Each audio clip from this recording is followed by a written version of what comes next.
Hello दोस्तों, आप सभी का बहुत बहुत स्वागत है सिम लश्करी हॉरर चैनल पर। और आज मैं लेकर आ गया हूँ आप लोगों के लिए एक ऐसी डरावनी भूतिया घटना जिसे सुनकर आप लोग बहुत ज़्यादा डर जाएंगे। दोस्तों, सबसे पहले तो आप सभी को हैप्पी मकर संक्रांति। दोस्तों, कहानी में आगे बढ़ने से पहले अगर आप लोग मेरे चैनल पर नए हो तो चैनल को सब्सक्राइब कर दीजिएगा और साथ ही बेल आइकन पे ऑल पे कर लीजिएगा। इससे क्या होता है कि जैसे मैं कोई न्यू वीडियो बनाऊंगा दोस्तों तो सबसे पहले आपके पास पहुँचेगी। तो चलिए दोस्तों, बिना देरी करते कहानी को शुरू करते हैं। दोस्तों, आज की जो कहानी है वो अरविंद जी ने हमारे साथ शेयर की है। ये झारखंड के रहने वाले हैं और इनकी उम्र अभी 26 वर्ष है। और जो घटना इनके साथ हुई थी वो सन 2017 में हुई थी। आज जो मैं आपको ये घटना सुनाने जा रहा हूँ ये मेरे और मेरे दोस्त के साथ साल 2017 में नवंबर महीने के अंत में हुई थी। दरअसल साल 2017 में मुझे एक गाँव में शादी में जाना था। उस शादी का इन्विटेशन मेरे दोस्त के घर पे भी आया था, इसलिए मैं और मेरा दोस्त हम दोनों साथ ही में उस शादी में जाने वाले थे। मेरे पास खुद की एक बाइक थी जिससे हम दोनों उस शादी में जाने वाले थे। मैं अपनी बाइक लेकर ही उस शादी में गया हुआ था अपने दोस्त के साथ। जिस गांव में शादी थी वो हमारे यहाँ से तकरीबन 20 से 25 किलोमीटर की दूरी पर था। इसलिए हम दोनों अपने घर से जल्दी शादी के लिए निकल गए थे और हम लोग वहाँ पर जल्दी सही समय पर पहुँच भी गए थे। वहाँ पर पहुँचने के बाद हम दोनों ने सबसे मिला और खाना पीना खाकर सही टाइम पे वहाँ से निकलने लगे। और उस समय ठंड भी काफ़ी ज़्यादा थी।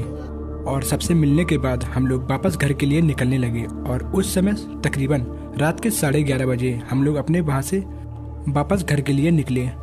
घर वापस लौटते वक्त हम लोगों ने एक शॉर्टकट रास्ता लिया हुआ था जो कि जंगल से होकर गुजरता है। इस रास्ते के दोनों तरफ बड़ा ही घना जंगल है। रात के समय वो रास्ता काफ़ी सुनसान रहता है और रात के समय वो रास्ता काफ़ी डरावना भी लग रहा था। लेकिन फिर भी हम लोग अपनी बाइक लेकर उसी रास्ते से जा रहे थे क्योंकि हम लोग अपने घर जल्दी से जल्दी पहुंचना चाहते थे। गांव का कच्चा रास्ता होने के कारण वहां पे कोई भी स्ट्रीट लाइट भी नहीं थी, इसलिए सड़क पर काफ़ी ज़्यादा अंधेरा था। और इसलिए वहाँ पर रोशनी के लिए पूरी तरीके से हम लोग अपनी बाइक की रोशनी पर निर्भर थे। हम लोग अपनी बाइक लेकर उस सड़क से गुजर रहे थे कि तभी मुझे उस रास्ते पर सफ़ेद रंग की एक आकृति दिखाई दी। वो आकृति किसी इंसान की आकृति की थी। ऐसा लग रहा था जैसे कि कोई धुआं का बना इंसान सड़क के बीचों बीच खड़ा हो। उस आकृति को देखकर पहले तो मुझे यही लगा कि शायद मेरी आंखों को धोखा हुआ हो कि तभी मेरे पीछे मेरे दोस्त ने मुझसे कहा कि अरे भाई, वो सड़क पर आगे क्या है। जब मेरे दोस्त ने मुझसे ये बात कही तो और तब मैं समझ गया कि यह मेरे आंखों का धोखा नहीं है बल्कि वो एक सच है। खैर, फिर मैंने अपने दोस्त की बात पर कहा कि भाई, मुझे नहीं पता कि वो आखिर क्या चीज़ है। फिर धीरे धीरे वो धुएं से बनी आकृति एक औरत का रूप लेने लगी। ऐसा लग रहा था कि जैसे कि उस धुएं की आकृति में से कोई एक लड़की बाहर आ रही हो। यह देखकर मैं और मेरा दोस्त हम लोग बहुत ज़्यादा डर गए। फिर कुछ देर बाद हम दोनों उस धुएं की आकृति के पास बिल्कुल नज़दीक पहुँच गए। लेकिन इतनी देर में वो धुएं की बनी आकृति एक लड़की का रूप ले चुकी थी। उस लड़की ने एक लाल साड़ी पहन रखी थी और वो लड़की सड़क के बीचों बीच खड़ी होकर बस हमें ही देखी जा रही थी। फिर मुझे समझने में बिल्कुल भी देरी नहीं लगी कि वो एक सड़क पर खड़ी आत्मा है, वो एक जिंदा इंसान नहीं है। और फिर वो लड़की धीरे धीरे करके हमारी तरफ ही बढ़ रही थी और मैं न जाने क्यों उसको बस देखे ही जा रहा था।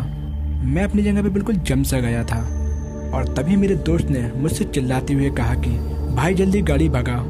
और फिर मुझे एकदम से होश आया और फिर मैंने अपनी बाइक वहाँ से जल्दी से भगा दी। और फिर मैं उस लड़की की थोड़ा दूर से आगे की ओर बढ़ने लगा। लेकिन जैसे ही मैं उस लड़की के थोड़ा आगे पहुँचा फिर वैसे ही मेरे दिमाग में न जाने क्या आया कि मैं पीछे मुड़ के देखूँ। और फिर मैंने उस लड़की को पलटकर दोबारा देखा। फिर जैसे ही मैंने उसको देखा फिर मैंने देखा कि उस लड़की का चेहरा बहुत ही बुरी तरीके से जला हुआ है और उसके चेहरे से मांस गलकर नीचे टपक रहा है। यह भयानक नज़ारा देखकर मैं दहल गया था। मुझे आखिर बिल्कुल भी समझ में नहीं आ रहा था कि मेरे साथ ये सब हो क्या रहा है। और फिर मैंने भगवान का नाम लेते हुए मैंने बहुत जोर से अपनी बाइक वहाँ से भगाई और सीधा अपने घर पर आकर रुका। घर पहुँचकर ये घटना मैंने अपने परिवार वालों को भी बता दी। और तब इस घटना को जानकर मेरे घर वालों ने मुझे बहुत डांटा और साथ में मुझसे उन्होंने ये भी कहा कि तुम्हें उस सुनसान रास्ते से आने की क्या ज़रूरत थी। आखिरकार तुम दूसरे रास्ते से भी घर तो आ सकते थे। डांट लगाने के बाद घर वालों ने मेरे ऊपर गंगा जल छिड़का। फिर अगले ही दिन मुझे और मेरे दोस्त को बहुत तेज़ी से बुखार आ गया। लेकिन कुछ दिनों बाद ही हमारा बुखार बिल्कुल ठीक भी हो गया। लेकिन फिर हम दोनों कभी उस रास्ते से दोबारा नहीं गए। तो दोस्तों ये थी आज की हमारी सच्ची भूतिया घटना और उम्मीद है कि आपको ये मेरी कहानी पसंद आई होगी। तो दोस्तों आज का वीडियो यहीं समाप्त होता है। आशा करता हूँ आपको मेरी वीडियो पसंद आई होगी और अगर पसंद आई है तो वीडियो को एक लाइक कर दीजिए और आप लोग अगर मेरे चैनल पर नए हो तो चैनल को सब्सक्राइब कर दीजिए और याद रहे सब्सक्राइब करते समय बेल आइकन ऑल पे कर दीजिए। इससे क्या होता है कि जैसे मैं कोई न्यू वीडियो बनाऊंगा दोस्तों तो सबसे पहले आपके पास पहुँचेगी। तो दोस्तों मिलते हैं आपको इसी अगली वीडियो में, तब तक के लिए बाय।